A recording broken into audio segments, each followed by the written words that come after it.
Jesus Cristo, poderoso Deus, Pai Santo e Eterno. Muito obrigado por esta noite, o Senhor nos conceder esta oportunidade de chegarmos à Tua presença, do Senhor se fazer presente sobre esta igreja, sobre estes hinos e aquecer os nossos corações.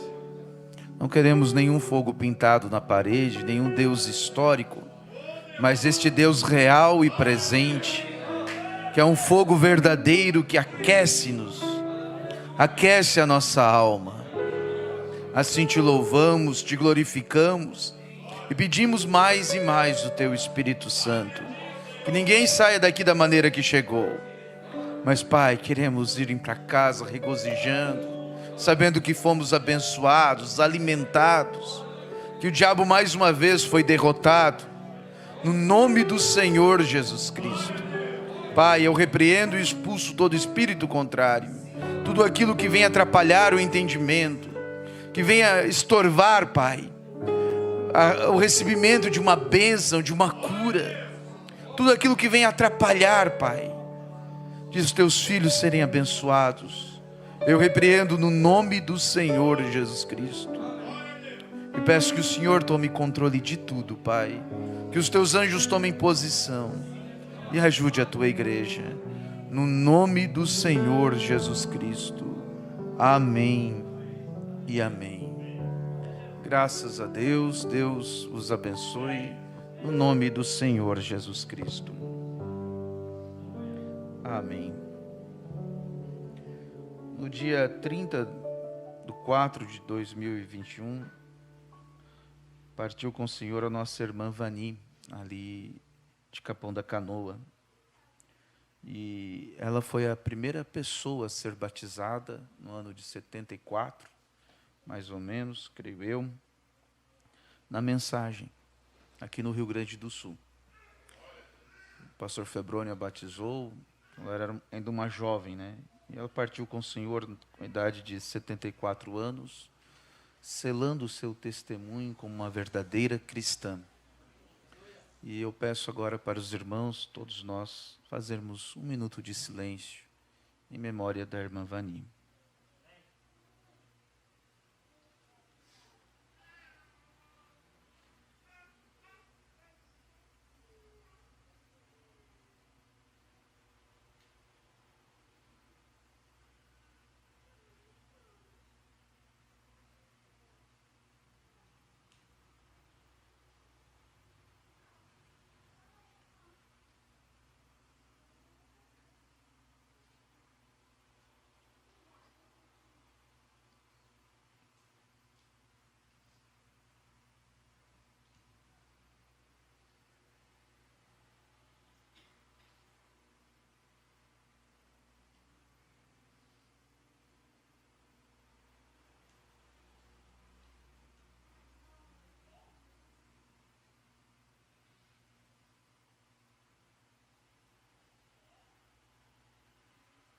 Grandioso Deus, Pai Santo e Eterno, nós te agradecemos como igreja, como família, como irmãos, pela vida que o Senhor permitiu conhecermos aqui nesta terra, a irmã Vani. Somos gratos pelos bons momentos que tivemos.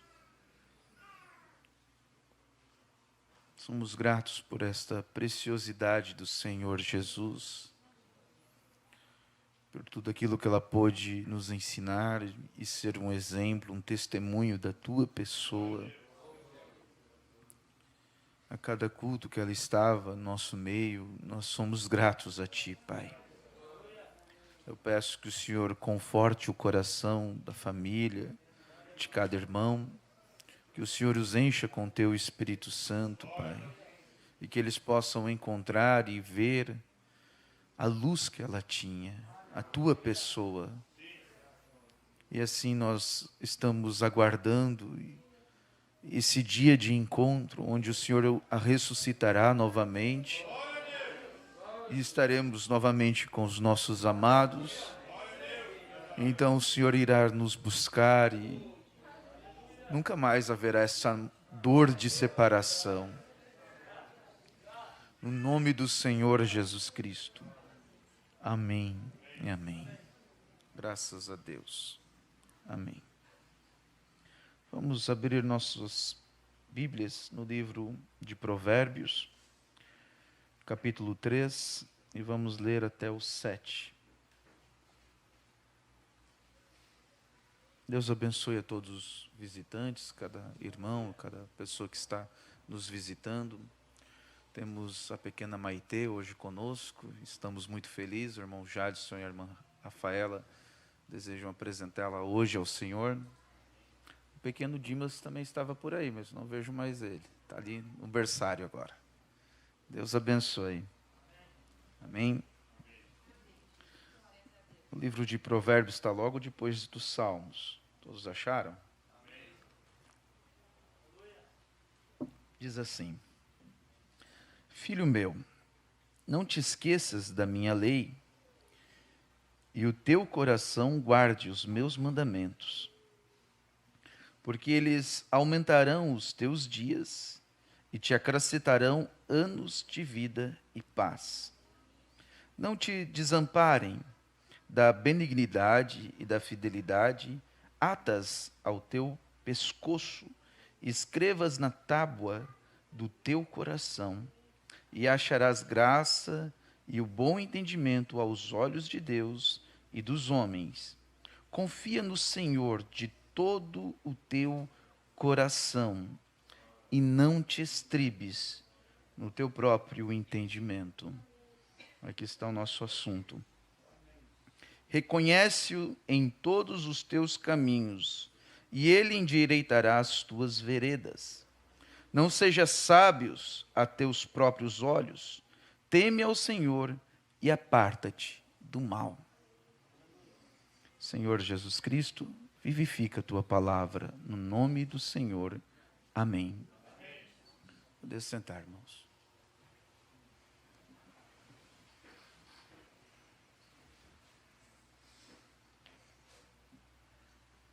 Não te estribes no teu próprio entendimento, é a mensagem que eu tenho para passar aos irmãos. Vamos falar sobre esse assunto, mas para que a gente possa entender melhor, vamos entender o que é um estribo. E do dicionário, um estribo, ele é um aro de metal ou de madeira que pende de cada lado de uma sela, que serve de ponto de apoio para o pé do cavaleiro, de quem monta cavalo, né? Então ali tem um estribo. Ele também pode ser um degrau que serve de apoio para o embarque ou desembarque de um veículo, como um trem, um caminhão, um automóvel. É aquele degrau que tem onde você apoia o pé. O sentido bíblico, o sentido de estribes, não te estribes no teu próprio entendimento, significa firmar, segurar, assentar, apoiar, fundamentar-se, basear-se, confiar. Então, não te estribes no teu próprio entendimento. Significa não confie na tua cabeça. Não vai por essas ideias. Uma versão mais atualizada, né? Não é por aí o caminho. Mas olhe para a palavra. Amém? Por outro lado, não estamos dizendo que não é para estudar ou ter o conhecimento que há neste mundo.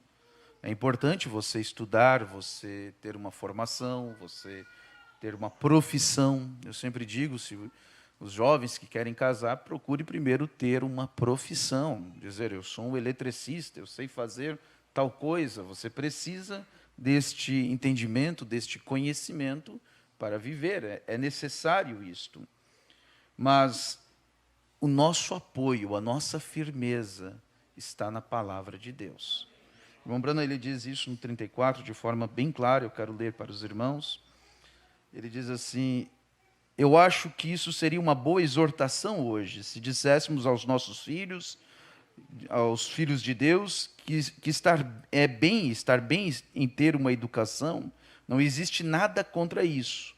Mas quando essa educação é contrária à palavra de Deus, então se estribe Na palavra. E deixe ir a sua educação, vê? Por causa da palavra. E a educação se firmará e lhe dará um bom trabalho, por certo, uma boa posição entre um povo intelectual, mas tudo bem. O que será uma grande ajuda para você e te ajudará nas suas finanças, no seu sustento, fazendo a vida um pouquinho melhor. Mas recorde de uma coisa, meu filho. Você tem que morrer. Não importa quanta educação você tenha, o quanto de cultura você seja capaz de acumular, mesmo assim, você terá que encarar a morte. Porque está escrito que o homem deve morrer, e após aquilo, o julgamento. A morte não é tão ruim assim. A parte ruim é chegar no julgamento. Morrer, todo mundo vai morrer, e não é ruim. Mas quando somos julgados...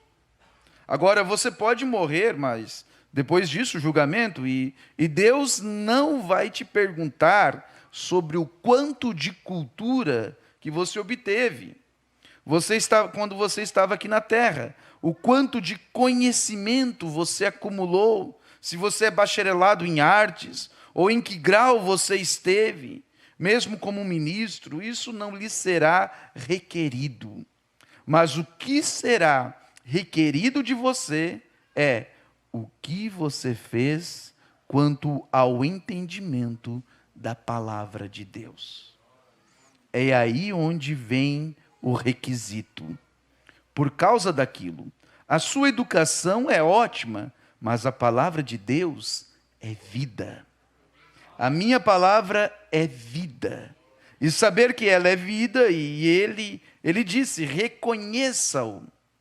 Ele é a palavra. Então, você só pode conhecê-lo através da palavra. Pois ele é a palavra. E esta é a única maneira pela qual você o conhecerá. É através da sua palavra. Alguém poderia chegar e dizer, este é Deus, ou aquele é Deus, ou este é Deus, ou isto está certo e aquilo está certo. Mas nós voltamos à palavra, a qual é a verdade. Amém? Então, sim, é bom ter educação, é bom você estudar, tudo isso faz parte da nossa vida, estamos neste mundo, mas isso não é tudo. E não está acima de tudo. O que está acima de tudo é a palavra de Deus. Ele é o nosso centro, é o nosso guia, é aquilo que distingue o que é verdadeiro e o que é falso. Se a ciência fala algo que é contrário à palavra, fique com a palavra. Eu estive no médico há pouco tempo, e aquele doutor disse, o que eu ensino hoje, 10 anos atrás, é o contrário. Eu ensinava 10 anos atrás uma coisa, hoje eu digo que é errado. Quer dizer, vai mudando. Não é uma coisa fixa e firme ou uma certeza absoluta. A maior parte das coisas que encontramos na ciência, muitas vezes são só teorias, que alguém imaginou. Quando vem uma outra teoria melhor, ou que anula aquela, se abandona aquela velha teoria e passa-se a acreditar-se diferente, até que vem alguém e traga algo diferente. Mas vocês me entendem? Não é certeza absoluta o conhecimento deste mundo. A própria palavra diz que a ciência do mundo é loucura para Deus. Veja, Deus criou o mundo. Deus sabe como funciona todas as coisas. Deus sabe toda a mecânica e dinâmica da natureza e dos animais e do ser humano e de DNA e tudo como funciona exatamente. E de uma forma tão superior que nós nunca vamos alcançar esse entendimento. Então é muito melhor nós confiarmos nele do que na palavra de algum cientista. Eu costumo dizer que precisa ter muita fé para acreditar na teoria da evolução, onde um ser humano evoluiu através de um macaco, ou de alguma outra célula, ou de alguma neba, ou que um sapo se transformou em outro animal. A própria ciência, matematicamente falando, prova que é impossível um ser se transformar em outro. Ah, mas existe uma adaptação? Sim, é verdade. Um ser humano se adapta ao meio que vive. Se uma pessoa é muito branca e fica no sol, logo ela fica morena, não é? Fica mais escurinha, porque a pele está se adaptando a suportar melhor o calor do sol e a luz do sol. Então, há uma adaptação, sim, mas aquele ser humano não deixou de ser humano. Ele só ficou mais escurinho. Vocês estão me entendendo? Ele não deixou de ser um homem para ser outra coisa. Então, toda vez que houve algum tipo de evolução, ela é corrupta, ela é uma aberração. Quando uma célula se transforma em outra coisa que não é ela mesma, se torna um câncer. Se torna algo fora de controle, se torna uma mutação. E toda mutação nunca projetou algo melhor do que é, do que Deus fez, mas projeta algo pior. Você pode pesquisar, quem é biólogo, quem conhece melhor, sabe sobre a genética, sobre essas coisas. Quando há uma mutação no ser humano, aquilo se torna pior. E a verdade é essa. Nós não estamos em evolução, nós estamos numa involução ou numa desevolução. Estamos morrendo. Fomos feitos perfeitos, mas agora estamos morrendo. Estamos envelhecendo. Estamos piorando a cada dia. Cada dia o seu coração está mais fraco. Não estamos melhorando. Estamos ao contrário do que a ciência tenta mostrar. Então não se apoie nesse entendimento, ou nesse conhecimento, mas se estribe na palavra de Deus. E a palavra diz que nós seremos restaurados. Nós estamos voltando ao estado original. Aleluia! É aí que tem que estar a nossa firmeza, é na palavra. O irmão Brana compara isso como uma bússola e como a estrela do norte que dá a direção, você sabe? Os navegadores, eles navegavam antigamente pelas bússolas e pelas estrelas. Então eles viam a estrela do norte, onde que parte do globo eles estariam. Aquela estrela, ela está sempre no mesmo lugar, ela não muda de lugar. Todas as outras constelações, conforme o lugar da Terra que você analisa, ela está numa posição, de uma forma diferente talvez. Mas aquela estrela, ela é fixa ali. A palavra é fixa. Então temos uma bússola que aponta a palavra, o Espírito Santo. E isso nos dá um norte para navegar. Isso nos mostra onde nós estamos e para onde nós estamos indo e no que estamos confiando. Amém? O irmão Brana diz assim, agora a bússola é o Espírito Santo. E o seu poste que a amarra seria a estrela do norte, assim como o Espírito Santo sempre apontará em direção à palavra, o Espírito Santo nunca te guiará a nada mais, exceto a palavra de Deus. Então, como poderia um homem aceitar um credo, quando ele é contrário à palavra? E então continuar a dizer que ele tem o Espírito Santo? O Espírito Santo apontará para longe daquilo. Se necessita do Espírito Santo para te apontar a palavra. Pois ele é a palavra. Ele é a palavra. E ela somente, como o imã da bússola, ele somente coloca em direção ao Polo Norte. Esta é a única maneira que ele pode traçar. E quando o Espírito Santo é o autor e escritor e o vindicador da palavra, como pode ele apontar à pessoa outra coisa senão a palavra? Quando ele vindica, isso aqui não é um livro comum escrito por homens, é a própria palavra de Deus. Então, quando uma pessoa diz que tem o Espírito Santo e aceita algo contrário à palavra, isto mostra que aquilo não é o Espírito Santo genuíno que eles têm, vem? Pode ser um espírito, eu não contestaria isto, mas isto não é o Espírito de Cristo. Agora você sabe, muitas vezes eles tomam o Espírito um do outro. E então, aquilo pode apontar a um grupo de homens, a uma certa coisa, mas isto não aponta para Cristo. Porém, o Espírito Santo sempre aponta para Cristo, e Cristo é a palavra. Você já viu, né? De repente em algum lugar, o pastor é de uma maneira, logo os membros são tudo daquele jeito, falam tudo igual. Tem o mesmo jeito, porque tomam o espírito daquele homem. Isso acontece, você vai ver nos artistas, você vê o adolescente querendo imitar um artista, porque ele está tomando o espírito daquele artista, aquele tipo de unção. Então, há pessoas que, mesmo na igreja, em vez de terem o Espírito Santo e uma experiência experimentada com o Espírito Santo, tem apenas uma religião, tem apenas um costume ou uma cultura cristã, tem apenas algo intelectual. Aquilo não desceu ao coração, não foi vivificado ainda. E a pessoa não reconhece a totalidade da palavra. Aqui está o nosso marco central. Você precisa crer em cada letra, em cada tio, em cada jota. E o que o diabo pode fazer para levar você a descrer disso é fazer você duvidar de uma palavra, de um versículo. Eu lembro de uma história de uma senhora que juntou o seu dinheiro e mandou seu filho para um seminário. E lá do seminário ele mandava cartas para sua mãe, perguntava como é que estava, e ela disse: meu filho, eu estou um tanto doente. E logo em outra carta veio a notícia que ela estava muito doente. E logo ele queria fazer algo para ajudar, mas então veio outra carta que dizia: olha, meu filho, eu já estou curada, eu estou bem.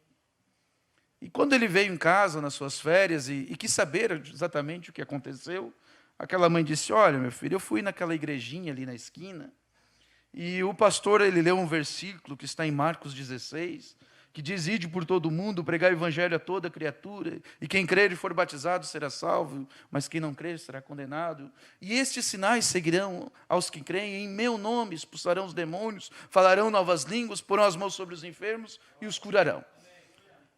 E aquele rapaz botou a mão na cabeça e disse: mãe, eu estudei no seminário sobre isso, e lá a gente aprendeu que essa escritura de Marcos 16 não é inspirada, não tem inspiração aí.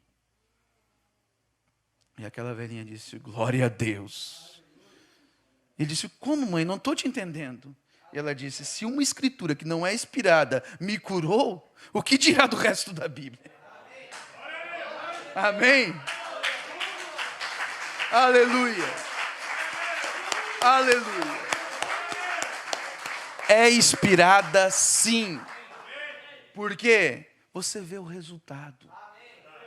Você vê os demônios fugirem no nome de Jesus. Você vê o resultado, enfermos sendo curados com a imposição de mãos. Você vê a oração entrar em cena e a coisa acontecer. Mas a pergunta é: quem é que ganha se você não crê nisso aqui?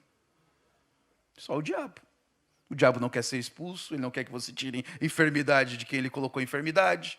Então é ele que ganha, levando as pessoas a não crerem na palavra. E se você duvidar disto, de um versículo como este, então você põe em jogo todo o resto da Bíblia. Se você duvida de um tio, de um jota, então quem garante que o resto também não é falso? E é essa a estratégia do diabo. Foi o que ele fez com Eva. Ele levou ela a duvidar de uma simples palavra. Você vê isso em Gênesis 3. Vamos ver. Em Gênesis 3. Você vê a conversa do diabo com Eva. E ele chegou para ela fazendo o quê? Citando a palavra de Deus. Dizendo: disse a mulher, é assim que Deus disse, né? Não comereis de toda a árvore do jardim? E a mulher concordou com ele, porque era verdade. Deus havia dito. E disse a mulher à serpente: do fruto da árvore do jardim comeremos, mas do fruto da árvore que está no meio do jardim, disse Deus, não comereis dele, nem o tocareis, para que não morrais. Então a serpente disse à mulher, aí entra só uma pequena alteração na frase de Deus. Ele disse: certamente não. Ele acrescentou só não. Certamente não morrereis. Só uma mudancinha. Você sabe, uma mentira ser boa, ela tem que ter 99% de verdade. Se alguém vir te contar uma coisa tão absurda, você não acredita. Agora, se conta uma coisa que realmente aconteceu, que é verdade, mas só um detalhezinho que muda, passa despercebido. E foi mais ou menos o que aconteceu com Eva. Ela descreu da palavra de Deus. E o resultado foi justamente o que Deus disse que haveria de acontecer: morte. Morte significa separação de Deus. Observe que Eva conhecia Deus. Não é que Eva era ignorante, não. Ela tinha experiência pentecostal muito mais forte do que eu e você temos. Muito mais forte do que os apóstolos tiveram no Pentecostes. Adão e Eva viam Deus e conversavam com Deus face a face. Que companheirismo. Ela conhecia. Ela sabia o som da sua voz, do El Shaddai. Ela sabia.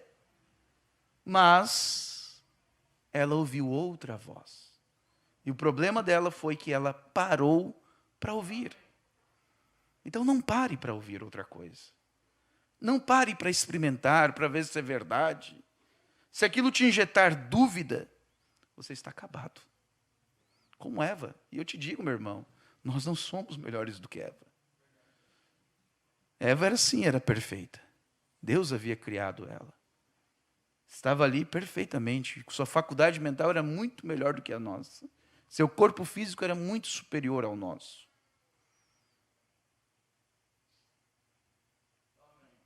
Se Eva caiu na conversa do diabo, quanto mais nós estamos em perigo.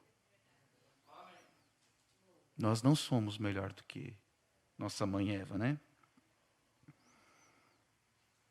Então veio uma interpretação e Eva caiu na conversa do inimigo, na conversa de Satanás. Jesus, ele diz em João 10, 27, que as minhas ovelhas ouvem a minha voz. Elas me reconhecem e elas não seguirão a um estranho. Você não precisa entender tudo que há de falsas doutrinas, todo ensinamento errado que existe no mundo. Você só precisa entender, sim, do verdadeiro.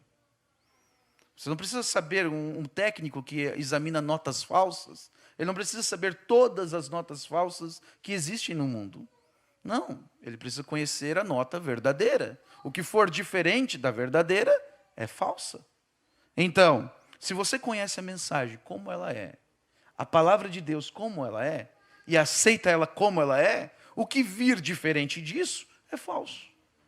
Não ouça, deixa de lado. Isso não é para mim. Por quê? Porque você tem o que é verdadeiro. Você conhece. E conhecê-lo é vida. Não é o quanto você entende de teologia, mas é conhecê-lo em uma experiência com Deus.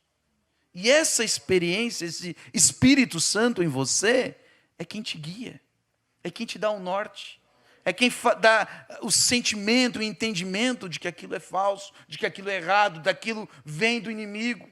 Como Paulo disse, ainda que um anjo viesse, um anjo de luz, viesse e trouxesse outro evangelho. E por que Paulo disse isso? Porque realmente são anjos de luz que trazem doutrinas falsas. E são tão parecidos que poderiam enganar até o escolhido.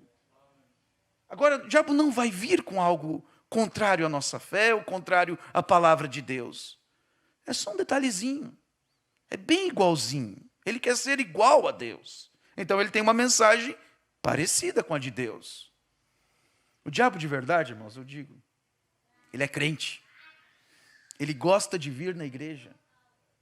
Essas pessoas que estão em vícios, em problemas, em dificuldades no mundo, esses são escravos já. Eles não têm o entendimento que você tem. E você nunca vai ser enganado daquela forma como eles são. Mas o diabo de verdade, aquele anjo de luz que vem para enganar, ele é religioso. E ele sabe a Bíblia de cor e salteado. E se ele puder te fazer descrer. Um dia, assistindo uma pregação em aleatório, assim, de alguém denominacional, começou a rodar e a gente vai assistindo, falava sobre o Salmo 91. E aquele pastor estava pregando que o Salmo 91 não era inspirado. Pregando contra a Bíblia. E você conhece bem o Salmo 91, não é? Quantas bênçãos de Deus são requeridas ali? Mas a lógica e a ótica daquele homem era contrária, era levando as pessoas a descrerem no que estava ali. E aí se cumpre a palavra. Porque em Apocalipse diz que seriam verdadeiras sinagogas de Satanás. Sinagoga é igreja, igreja do diabo, pregando contra a Bíblia, levando a pessoa a descrer. Se você, volta à pergunta, né? Se você descrer do Salmo 91, quem é que ganha? Quem é que lucra com isso? O diabo. Daí ele pode entrar na sua casa e fazer o que quiser. Mas quando você se firma nas promessas que estão naquele salmo, você lê aquilo e você diz, eu creio. Aquilo põe uma barreira e o diabo não pode entrar.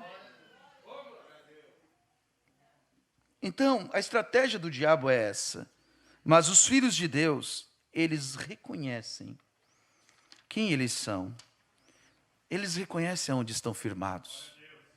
E é aí onde você tem que se estribar. É onde você tem que se firmar. Não no seu próprio entendimento, não no que alguém disse, mas você mesmo tem que conhecer. Um bebê nascido de poucos dias, e logo que conhece o seio da mãe, você pode trocar de mãe e ele vai chorar, ele vai reclamar, porque ele já conheceu o seio da sua mãe. Ele já sentiu aquele gozo, ele já sabe como fazer. O irmão Branham diz que quando trabalhava com o gado, e eles transportavam o gado de um lado para o outro, e ali havia muitas vacas e muitos bezerros, e se misturavam tudo. E quando chegava numa planície, onde as coisas acalmavam, aquela mãe vaca começava a chamar o seu bezerro. E o seu bezerro lá no meio, perdido, começava a responder aquela mãe. E logo virava um barulho ensurdecedor, porque cada mãe estava chamando o seu filhote, e cada filhote estava respondendo sua mãe. Mas de repente tudo se aquietava, e cada mãe estava com seu filhote, e cada filhote com a sua mãe.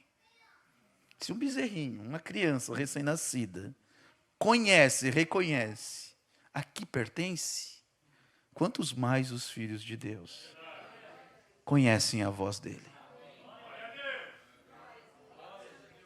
Você conhece? Agora não é uma voz fonética, é uma palavra. É o que essa voz transmite, a mensagem que transmite, a sua palavra. É nisso que nós nos firmamos. Você vê que os fariseus, quando encontraram-se com Jesus, eles iam contra Jesus. Eles não aceitavam a Jesus de forma alguma.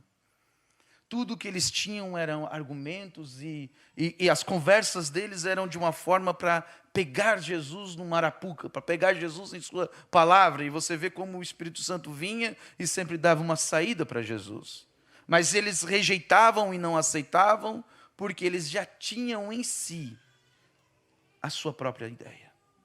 Eles já tinham em si o quadro formado do que seria o Messias, de como ele viria e o que ele faria. Eles acreditavam que o Messias viria e seria um grande libertador, um grande general. Seria o próprio Deus descendo numa escadaria de ouro até o templo santo. E viria e diria, eu vim para libertar vocês do jugo romano. E talvez eles pensassem que talvez ele viesse cumprindo Isaías, de uma virgem, mas teria que ser uma princesa, alguém da realeza, alguém dignatário. Alguém muito importante. O quadro estava pronto. Mas quando Deus manifestou o seu quadro, ele veio numa manjedoura. Ele veio lá da Maria. E ninguém queria acreditar naquilo. E quando ele curava e mostrava as evidências do cumprimento da palavra, do que a palavra dizia sobre ele, eles balançavam a cabeça e diziam, isso é do capeta. Isso é o diabo. E o tempo todo faziam oposição a Jesus, porque eles estavam cegados.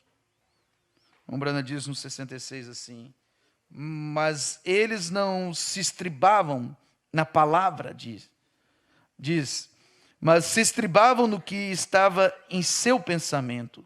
Eles se estribavam no seu próprio entendimento. E a Escritura nos diz que eles foram velados. O véu da sua própria teologia lhe havia cegado. Estavam cegos com sua própria religiosidade. A própria doutrina cega a pessoa. Toda pessoa que se posiciona contra a palavra é como você olhar de frente a um farol forte. Você fica cego. você não vê nada mais.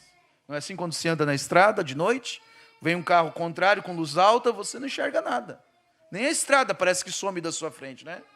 Mas quando você está a favor do farol, então aquilo ilumina. E você tem entendimento, você compreende por onde está andando. Assim é a palavra. Se você está a favor da palavra, as coisas se abrem. Se você vai contra a palavra, aquilo te cega. Estou apenas chegando a isto. Aquela coisa está acontecendo outra vez. Até homens e mulheres e pessoas se estribam numa determinada igreja, e a que tem se unido e a qual pertence, e não se importando com o que a palavra de Deus diz a respeito disto. Eles seguem em frente com aquilo, se inclinando ao seu próprio entendimento e ignorando a palavra de Deus, como se ela nunca tivesse sido escrita. É uma semente não germinada de vida humana. Isso tem a vida física, mas nenhuma vida espiritual, para que possa ser vivificada. O véu estava sobre sua face. Agora observe, eles tinham seus próprios pensamentos, falando dos fariseus, do que Deus haveria de ser, eles tinham suas próprias ideias do que o Messias deveria ser, mas a palavra diz que o Messias deveria ser, e eles tinham o seu próprio entendimento do que ele seria. Sem dúvida que o sumo sacerdote disse: todos os meus sacerdotes subalternos agora, quando o Messias vier, nós construiríamos um grande templo. Nós fizemos isto e aquilo, e a Bíblia diz, ele virá brevemente em seu tempo. E todas essas coisas, quando ele vier, o Messias virá diretamente até aqui e se identificará conosco e dirá: eu sou o Messias, eu cheguei, eu sou o Messias, que vocês têm buscado. Bem, quando ele realmente chegou, ele veio de uma forma diferente do que eles pensavam que era, o que eles não reconheceram, e eles não sabiam quem ele era. Se tornam cegos. Agora, eles tinham a mesma Bíblia na mão, mas eles não estavam apoiados na Bíblia. Eles estavam apoiados, estribados nos seus próprios entendimentos. E isso tira fora, porque isso vai contra a palavra. No 92, o irmão Branham faz esse quadro mostrando como nossos dias é a mesma coisa. A igreja, você não pode falar com eles a respeito do evangelho completo e do poder de Deus, porque Deus deste mundo os tem cegado das verdades de Deus, e eles se estribam em seus próprios entendimentos. Quando as mulheres chegam à igreja e cortam seus cabelos, porque seu pastor lhe diz: não tem importância, aquele homem é louco. A Bíblia diz que ela errou, e quando ela o fez, Deus recusou responder às suas orações. E algumas mulheres cometem outra desgraça e tentam ser pregadoras. Então ela tem feito uma dupla coisa, e a Bíblia diz que ela não deveria fazer aquilo. Porém, a organização da igreja receberá isto e ordenará e enviará ali, inclinando em seu próprio entendimento. Uma palavra de Deus colocada de forma errônea ou interpretada erroneamente rompe toda a corrente. Não só de pão viverá o homem, mas de toda a palavra que procede da boca de Deus. As pessoas pensam e não entendem a graça de Jesus. Igrejas são assim. Eles pensam que porque são abençoados, então Deus está no assunto. E, no entanto, a graça não tem nada a ver com isso. A graça de Deus é um favor imerecido, não é por mérito. A nossa maneira de pensar, o nosso entendimento, diz: se eu mereço, então eu recebo. Se eu trabalho, então eu tenho salário. Não é assim a lógica do mundo que vivemos? E quando tentamos levar esse entendimento para as coisas de Deus, o homem falha. Você não é abençoado porque você fez certo. Não tem nada a ver. Não é questão de mérito. Você ser bem-sucedido na vida, você ser curado. Um bêbado, se entrar aqui, que nunca louvou ao Senhor, que sempre blasfemou, ele pode vir aqui e ser curado agora. Porque é graça, é favor imerecido. Ele não fez nada para merecer aquilo, porém ele recebe, Deus o dá. Não tem nada a ver com mérito. A nossa lógica diz isso, mas a lógica de Deus, não. Ele morreu na cruz em amor ao mundo inteiro, a todas as pessoas, que elas sejam satanistas. Deus ama aquela pessoa e quer a salvação dela do mesmo jeito, como quer a sua. E Ele ainda abençoa aquela pessoa. Então o que as pessoas fazem? Vêm para a igreja e vivem vidas de qualquer jeito e observam. Se eu não fui amaldiçoado, então está tudo bem. Eu me visto como eu quiser, então se eu não ser amaldiçoado por Deus, está tudo bem. Eu vou pregar, a mulher vem e prega como uma pastora, e então se eu não fui amaldiçoado, está tudo bem, estou agradando a Deus. Eu orei e a pessoa foi curada, e tem listas e listas de testemunhos, e coloca o seu próprio nome e diz assim, eu orei e curei. Enquanto é Deus que está fazendo aquilo, sem olhar se ela está de acordo com a palavra ou não. Vocês estão me entendendo? Agora, se você não está de acordo com a palavra, você vai em cima de um púlpito pregando o evangelho para o inferno. Uma mulher uma vez falou para o meu pai, quando ele veio, e não havia nem... Havia 2 irmãos na mensagem, o irmão Sebastião e a irmã Lourdes, aqui em Tramandaí, e a irmã Angélica. E uma mulher ofereceu uma igreja para o pai. Disse, pastor, nós vamos encher esta igreja, você prega bem e tem uma boa palavra, e tudo que nós temos que fazer é tirar este profeta de lado, e o resto continua tudo igual, e vamos encher esta igreja. E o pai disse, é verdade. E vamos todo mundo de igreja cheia para o inferno. E é o que está acontecendo, porque estão se estribando no próprio entendimento. Se Deus não me castigou, então estou certo com Deus. Eu vejo muito isso acontecer, irmãos. A pessoa sai da igreja, pinta e borda, vai lá e dá um abraço no diabo e diz, como eu estou abençoado. Eu oro e Deus me abençoou, Deus não me abandonou. Realmente, Deus não te abandonou, mas você abandonou a Deus. Você abandonou sua palavra. E morte significa separação de Deus. A pessoa está morta, está cega, está nua e não sabe. Salvação condiz com a palavra. Você será julgado por esta Bíblia, não pela doutrina do que alguém disse. Veja, Deus seria totalmente injusto se fizesse isso. Injusto com as pessoas em geral. Porém, Ele é justo. E a mesma Bíblia que eu tenho aqui em cima do púlpito, muitas igrejas aqui têm. Muitas pessoas têm em suas casas, ao lado da cabeceira, aberta numa estante. Muitas pessoas têm a mesma Bíblia. E elas serão julgadas por aquela mesma Bíblia que acompanha suas vidas. Deus, Ele tem uma palavra. A sua igreja é quem recebe a palavra de Deus. Não é uma igreja que salva. Não é um rito que salva, um credo que salva, um grupo que salva. É através da sua palavra.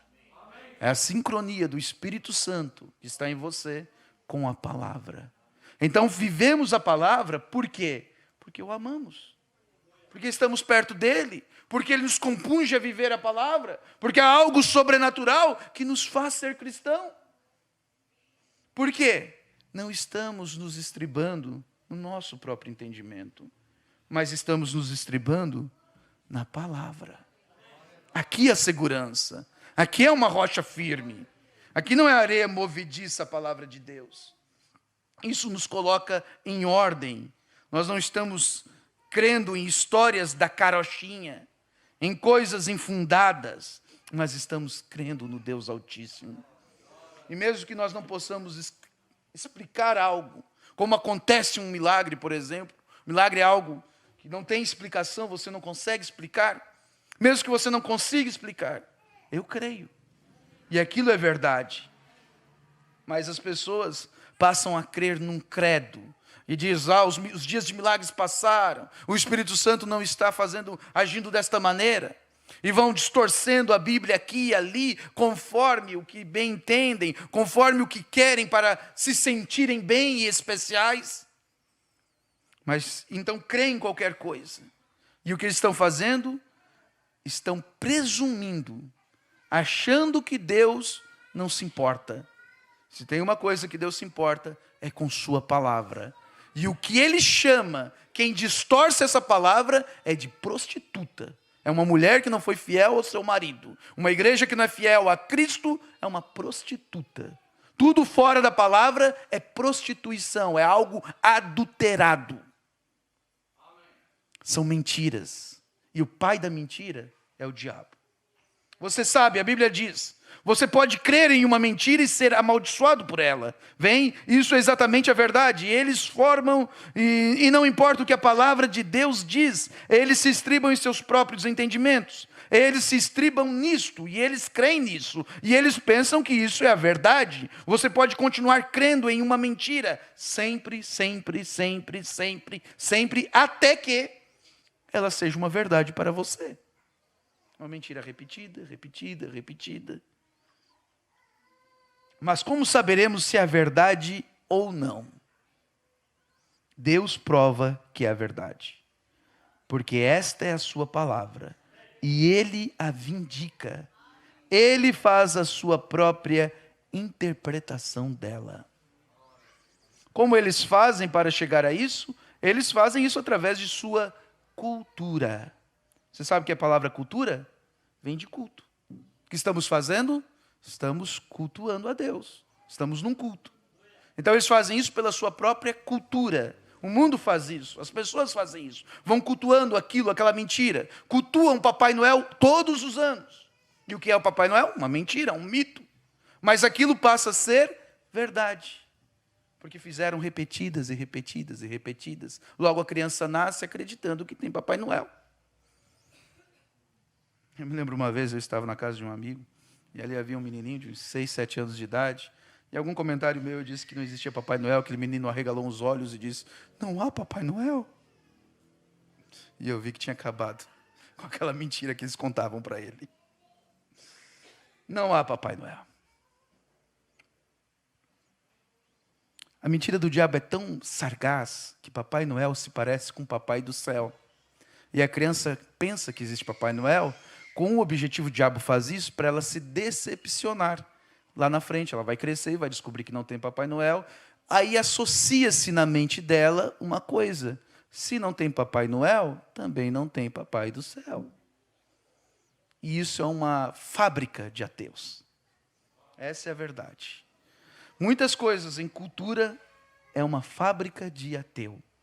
A sua educação, o seu entendimento, o grau de doutorado e assim por diante, pois eles têm vindo de determinado seminário e aprendido estas coisas. Mas veja, amigos, ouçam, em nenhuma parte da Bíblia nos é solicitado para compreendermos. Não é nos pedido para compreender isso, nos é pedido para crermos nisso. Crermos nisso através do quê? Através da fé. Se você compreender isso, então aquilo faz com que a fé seja anulada. Você não pode compreender isso, mas creia nisso de qualquer modo. Se eu pudesse compreender Deus, eu não teria que crer em Deus. Eu não compreendo a Deus. Ninguém compreende Deus. Eu não posso compreender a palavra de Deus, porém eu aceito e eu creio nela. Não me foi pedido para compreendê-la, mas nos é solicitado a crer. Quando você crê que um morto pode ressuscitar, a ciência diz que não, mas eu creio e eu estou aguardando esse dia chegar. Por que eu creio? Porque na Bíblia diz que haverá uma ressurreição, porque Jesus Cristo ressuscitou. Eu não preciso explicar como Ele fez isso, mas eu creio, eu aceito. Irmãos, ser cristão não é sinônimo de ser burro, ou de quem não pensa. Pelo contrário, nós estamos aqui pensando, nós estamos raciocinando, só que nós estamos pondo uma verdade na mesa, nós estamos pondo uma bússola, que é real. Nós estamos pondo uma pedra para que você alinhe os seus pensamentos com a palavra. E não saia por qualquer caminho e crie um monte de fantasias. Quando nós compreendemos isso, nós aceitamos isso, a Deus, então se vem a revelação. E a revelação é uma compreensão profunda. Você entende a palavra. Alguém poderia dizer, ou estar numa confusão de 3 deuses, Pai, Filho, Espírito Santo, e aquela confusão toda que fazem da palavra, onde a palavra Trindade nunca esteve na Bíblia, e fazem uma grande confusão, e não entendem. Uma vez um padre disse para o meu pai, meu filho, se você pegar um baldinho e botar dentro de um buraquinho na praia, um baldinho de água, você não vai conseguir transportar o oceano para o baldinho da terra. E as coisas de Deus são assim, em outras palavras, inexplicáveis. Mas quando você, porque não tem explicação para a Trindade, mas quando você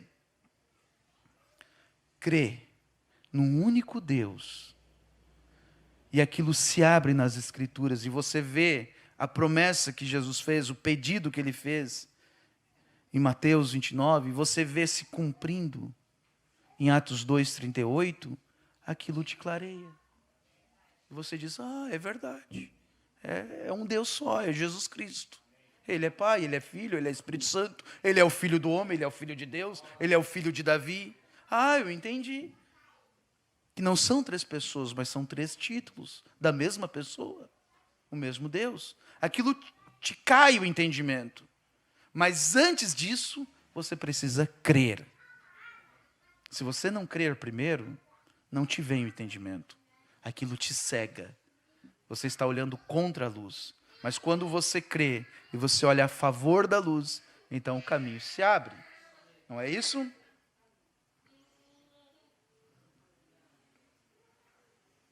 Se eu pudesse compreender Deus, eu não teria que crer em Deus.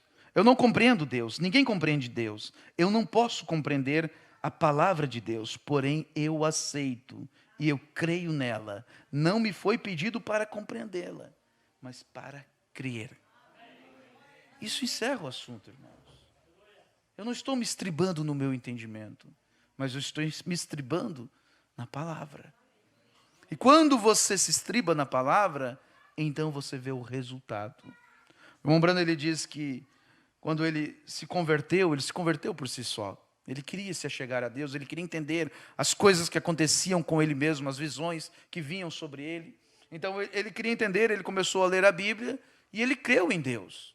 Então ele procurou uma igreja, ele foi a uma igreja que só pregava o sábado, e ele viu que aquilo não estava de acordo com o ensinamento bíblico, como Paulo dizia.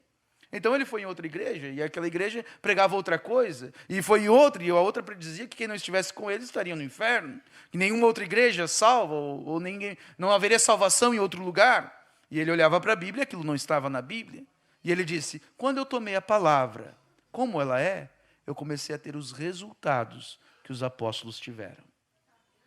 Aleluia. Essa é a verdade, é a Bíblia. Não é a igreja, não é a interpretação, não é o que alguém diz, mas é o que é a palavra.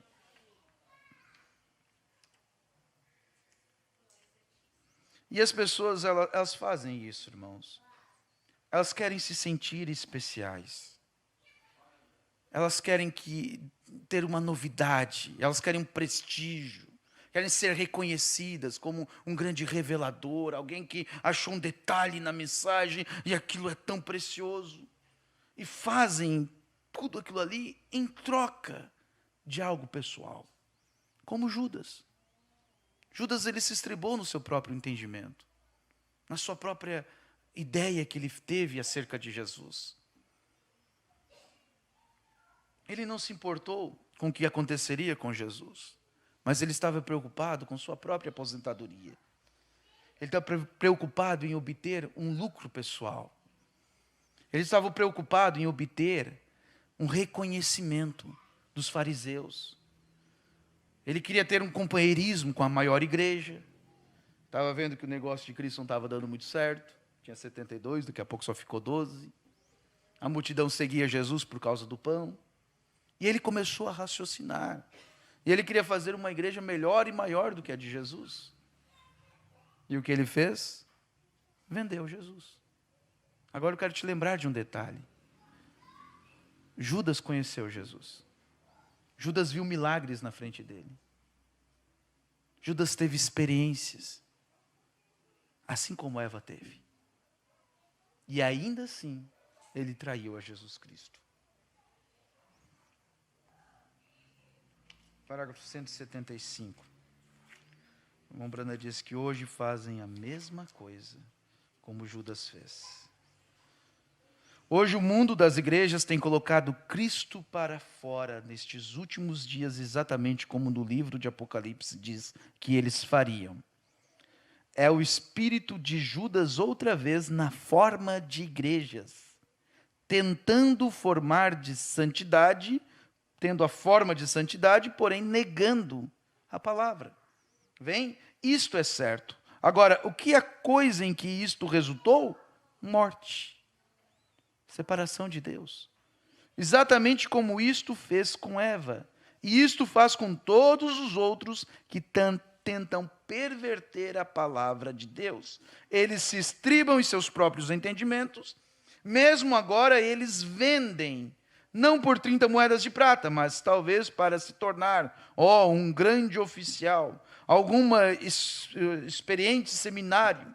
Não valeria 30 moedas de prata, mas eles vendem isto de qualquer modo, vendem seu entendimento de Deus fora para tal coisa como aquela.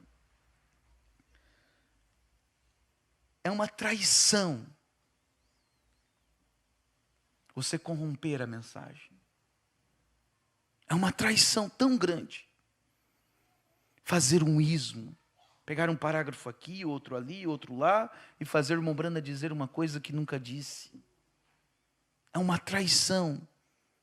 Você tomar a Bíblia Sagrada e dizer aquilo foi para aquele tempo. Isso não é para hoje. Isso não é verdade. É uma traição tão qual como foi a de Judas. E como fazem isso? Dando beijinhos ainda. Se achando de crente.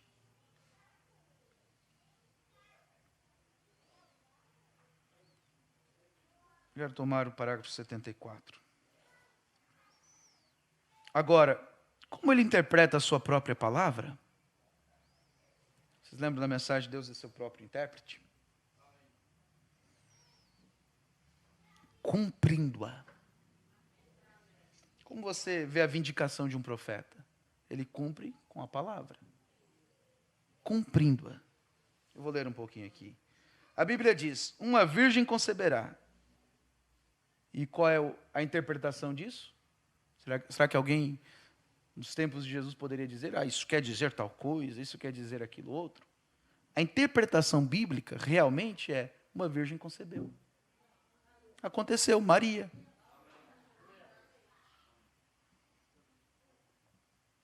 Ela recebeu, e aquilo não precisa de nenhuma interpretação. Deus disse, haja luz, e houve luz.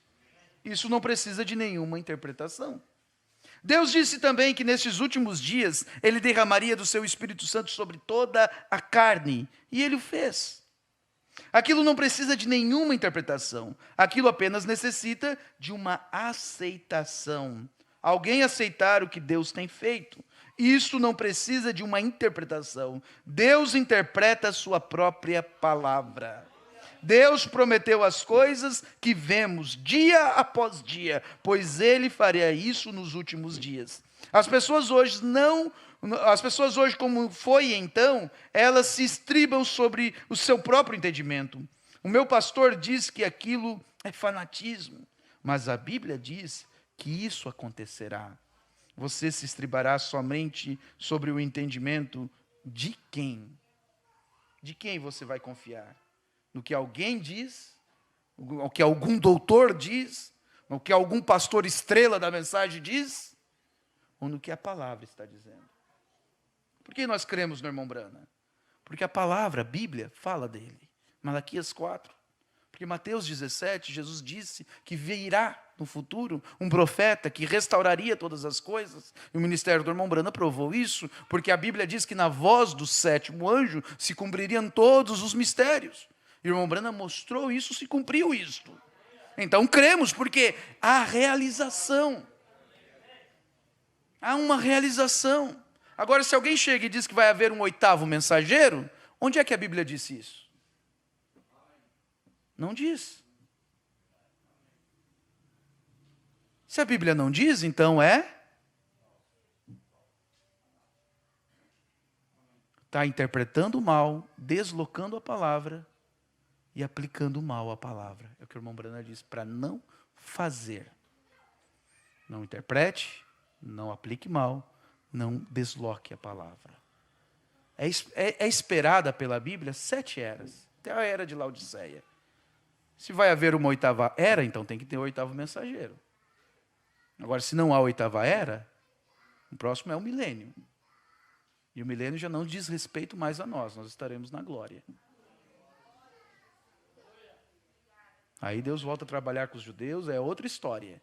Mas para nós hoje é o 7º mensageiro. Não tem outro. E Deus não é imperfeito. Ele trouxe o irmão Brana pregou o que tinha que pregar. E revelou tudo o que tinha que revelar. Deus não deixou pontas soltas para serem resolvidas depois. Alguém pode dizer, o irmão Brana tem que ressuscitar para pregar de novo os 7 selos. E cumprir as profecias. A visão da tenda, por exemplo. Aquilo tudo já se cumpriu. A Bíblia diz que ao homem é ordenado viver uma só vez, e então virá o juízo. Essa escritura vale para o irmão Brana também. Ele teve uma chance de cumprir sua missão, como todos nós temos uma chance de viver nessa terra. E não uma segunda chance.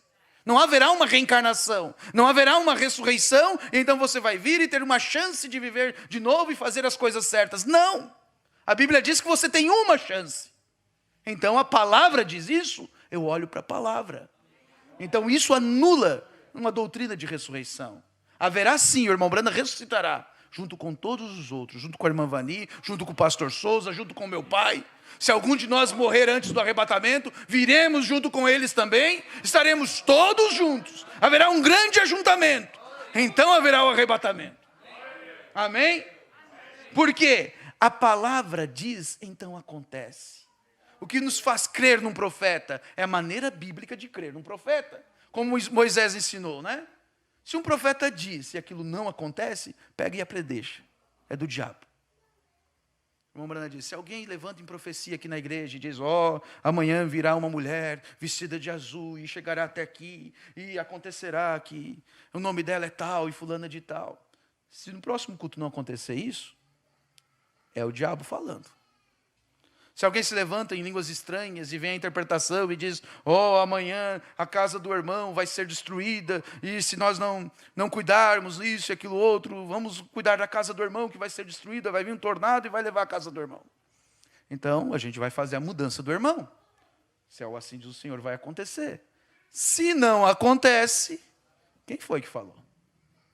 Que espírito foi esse que deu profecia? Esta é a maneira de identificar um profeta, é pela palavra. Se ele falou assim diz o Senhor, aquilo tem que acontecer. Uma irmã veio numa fila de oração do irmão Brana e disse, irmão Brana, eu estive há um tempo atrás numa fila com o irmão e eu pedi para ter um filho, porém eu não tive fé e não tive meu filho. E o irmão Brana disse, espera aí, irmã, como é que foi dito para você? Ela disse, o Senhor disse assim diz o Senhor, eu vou ter um filho. Então não precisa de oração, você vai ter um filho.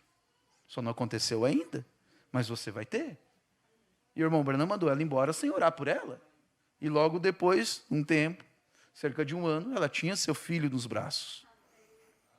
Se é o assim diz o Senhor, é o assim diz o Senhor. Aquilo vai acontecer, aquilo tem que acontecer.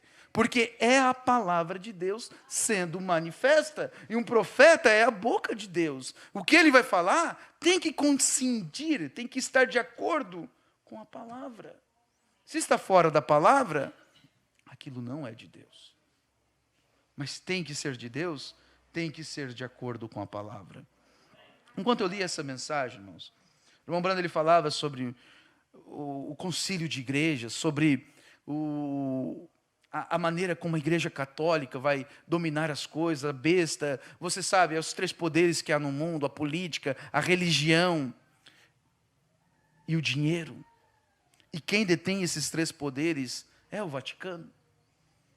E ele estava falando que os Estados Unidos estava falido. Veja, ele pregou isso aqui em 65. Em 65, os Estados Unidos estavam em seu auge. era a maior nação. Ainda é considerada a maior nação, mas lá ele já estava dizendo que eles estavam falidos, gastando o dinheiro que iriam receber há 40 anos no futuro. Ele dizia, essa nação está falida, e ela vai acabar se vendendo. Se vendendo a quê? Veja, os Estados Unidos é protestante, eles não são católicos. Eles protestam contra a igreja católica, fazem oposição, um país evangélico. Mas o irmão Branham estava dizendo que eles iriam se vender. E eu estava lendo esse trecho, quero ler para vocês compreenderem melhor. Ele diz assim, agora, nós somos o padrão ouro e estamos quebrados. O que vai acontecer? Você sabe, as pessoas ricas desta nação, essas grandes fábricas e os homens do uísque, de tabacos, e assim sucessivamente, não vão se firmar para mudar a moeda. Quer dizer, o país vai quebrar e ninguém no país vai ajudar. Então, a única coisa que teremos que fazer é tomá-lo emprestado. E há somente um lugar que podemos tomar emprestado. Há só um lugar no mundo que tem mais dinheiro do que nos Estados Unidos. Isso é Roma. Passou mais de 2000 anos saqueando. Né? Todo o dinheiro vai para Roma. E o irmão Branham diz, há só um lugar que podemos tomar emprestado. E quando o fizermos, nós venderemos a nossa primogenitura a isto. Isto é correto. Então, o que você fará? Você é comprado por isso e aquele sistema. Não há nada mais que você possa fazer. Aí eu leio e vou anotando alguns comentários. E eu anotei assim, isso se cumpriu em 2020 e 2008, na crise imobiliária, quando o Papa visitou os Estados Unidos. E, milagrosamente, os Estados Unidos saiu da crise. Milagrosamente. Foi uma visita do Papa, coisa que o Papa não fazia antes, porque os Estados Unidos é protestante. Né? Os presidentes americanos, em geral, eram protestantes. Mas, naquela visita do Papa, os Estados Unidos saiu da crise. E eu anotei isso. E botei embaixo, os juízes são católicos. Você sabe, quem escolhe um presidente nos Estados Unidos não é o povo, como é aqui. Faz eleição, mas você vota se quiser e aquilo não é levado em tanta consideração. A palavra final é o juiz quem dá, o juiz de cada estado quem dá. E esses juízes, eles são meio que fixos lá. Então, eu botei, todos os juízes hoje são católicos e os presidentes agora, desde Barack Obama, são católicos também, que têm sido eleitos. Né? Aí o irmão Branham, no próximo capítulo, ele diz assim, o pessoal, ele diz, pessoal, não pense que eu... E ele continua dizendo, você pode pensar que eu sou louco. Ele falar uma coisa daquela naquele tempo. Os Estados Unidos no seu auge, que ele iria quebrar e tomar dinheiro emprestado da Igreja Católica. Aí ele diz assim, mas quando a minha voz for silenciada na morte, estas fitas continuarão a tocar. Essa mensagem é a transcrição da fita que foi pregada naquele dia, que o irmão Branham pregou, não te estribes no teu próprio entendimento. Então estamos ouvindo essa voz. Estas fitas continuarão a tocar, e você conhecerá que o que eu disse aconteceu. Vocês pegaram? Por que cremos no irmão Branham? Porque o que ele diz, acontece. De milhares e milhares e milhares de profecias, todas aconteceram. Sem exceção de nenhuma. 100%. Porque era o assim diz o Senhor. E se ele viesse algo a ele, e ele tivesse um pinguinho de dúvida, ele não falava. Ele não falava. Como uma irmã perguntou para ele sobre um sonho certa vez, ele disse, irmã, eu até penso que seja, mas eu não vou te dizer. Porque não é o assim diz o Senhor. Quando eu tiver o assim diz o Senhor, eu te falo. Aí que está. E muitas vezes, quando ele mesmo, às vezes no seu cansaço, se enrolava com algo no meio de uma pregação, o próprio Espírito Santo advertia, e ali ele começava, voltava e arrumava aquilo que havia saído fora do eixo. A verdade é essa. Deus cuida da sua palavra. E ele vindica quando? Trazendo a realização. O tempo que vivemos hoje é a realização do que a palavra disse que seria. Nós não podemos ir contra isso. Não podemos ir contra a era que é. Você não vai mudar Laodiceia. Você não vai impedir a grande tribulação. As coisas vão ficar pior. Sim, porque a Bíblia disse que iriam ficar pior. Essa nação vai se unir com o poder religioso, com o poder político. E vai ter todo o apoio monetário, vai haver uma única moeda. Essas coisas estão acontecendo como a Bíblia disse que seria. Então nós não nos estribamos no nosso próprio entendimento. As coisas estão acontecendo. Eu tenho adiantado o meu tempo, mas eu gostaria apenas de lembrá-los de alguns exemplos de pessoas que se estribaram no entendimento de Deus. Eu apenas vou citar algumas para que não fique só no lado negativo, né? Vocês lembram de Noé? Ele não se importou com o que a ciência dizia. Quando Deus disse para ele fazer um barco, ele saiu medindo os côvados. Ele já começou a bater o esquadro. Ele não ficou discutindo se não era melhor fazer um de 4 andares ou de 3. Deus disse para fazer de 3, ele não discutiu, ele foi fazer. Porque ele não estava olhando para o seu próprio entendimento e nem para a ciência, nem para o que alguém diria, mas ele estava seguindo, assim diz o Senhor. Moisés poderia ser um péssimo general, mas ele estava crendo e olhando e se estribando no assim diz o Senhor. E mesmo um homem sozinho libertou uma nação. Mesmo sozinho, acuado, com medo, diante de um mar e uma nação sem ter para onde correr, e o faraó vindo atrás, ele não se desesperou, mas ele orou. Ele se apoiou em Deus, e Deus proveu um caminho para eles passar através do mar. O Brana diz, não havia tempo para construir pontes. Era hora de desespero. Era tudo ou nada. Josué, da mesma maneira, se estribou em Deus. Se estribou na palavra, e Deus disse que eles tomariam aquela terra, que os daria a ele, não importava se outros 9 ou 10 dissessem o contrário, ele estava crendo. Ele estava crendo que aquilo pertencia a eles, não importando o tamanho deles, as armas que eles tivessem, o tamanho da muralha que tinha em Jericó, ele não queria saber disso. Ele estava olhando para a promessa de Deus que disse que seria deles e ponto. E é assim que nós devemos nos portar, nos posicionar pela palavra, não importando as circunstâncias, não importando o que alguém diz, não importando o que a nossa mente racional possa pensar. Deus é Deus de causas e de coisas impossíveis. Quando Josué precisou, o sol teve que parar. Não sei qual foi as engrenagens que foram mexidas, qual foi a alavanca que Deus mexeu. Eu nem quero saber, eu sei que aconteceu. Porque Deus fez o sol, Deus fez a terra, Ele sabe como funciona e eu confio nele. Da mesma forma, Davi, ele não colocou a roupa de Saul, a armadura de Saul, para enfrentar Golias, mas ele foi no assim diz o Senhor. Se Deus me deu um urso, me deu um leão, quanto mais esse incircuncioso. Ali estava aquela coragem dentro dele, que não era ele próprio, mas era Deus vindicando, Deus dando o norte. Poderíamos tomar muitos outros, como Paulo se encontrou com a coluna de fogo, e todo o seu entendimento que ele se estribava para perseguir os cristãos, caiu por terra, e ele passou a ser perseguido, porque agora estava se estribando em Deus. Falamos de Maria, Maria apenas creu, ela não ficou perguntando, como que vai ser, eu vou me casar? Quem é ele? Ela disse, seja feita a tua vontade, eis aqui a tua serva. E aquilo aconteceu.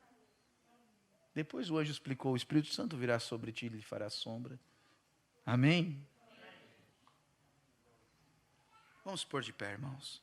Você sabe, a Bíblia diz, você pode crer, perdão, é outra escritura que eu quero. Aqui. Ele tem lhe dado a promessa do Espírito Santo. Você pode obter isto neste culto. Você pode obtê-lo agora. Não te estribes em, sabe, estou cansado. Vou te contar, eu jantei muito. Eu não gostaria que o João me visse fazendo isto. Não te estribes nesses pensamentos.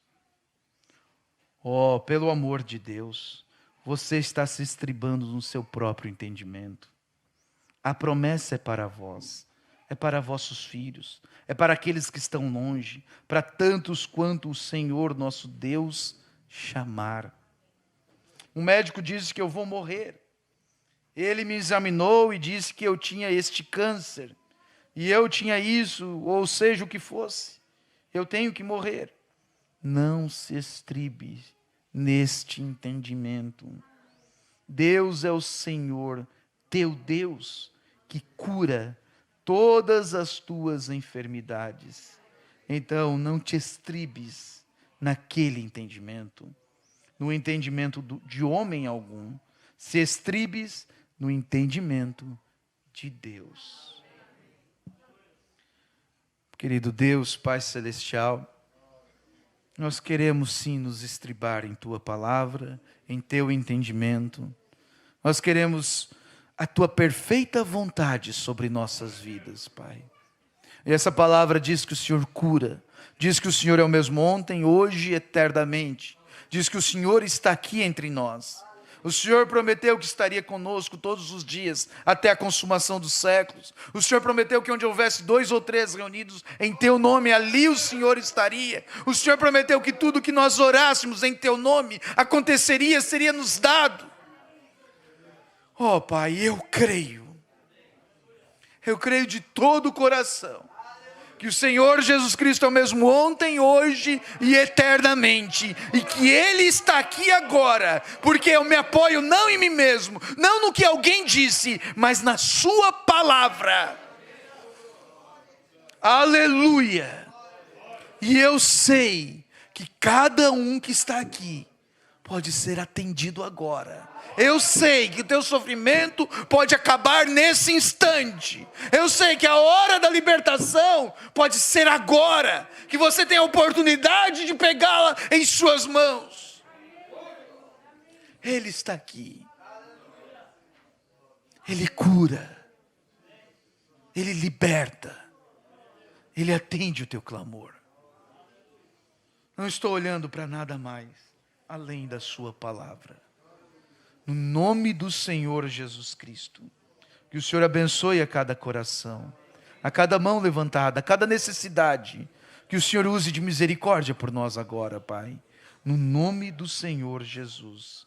Amém e amém.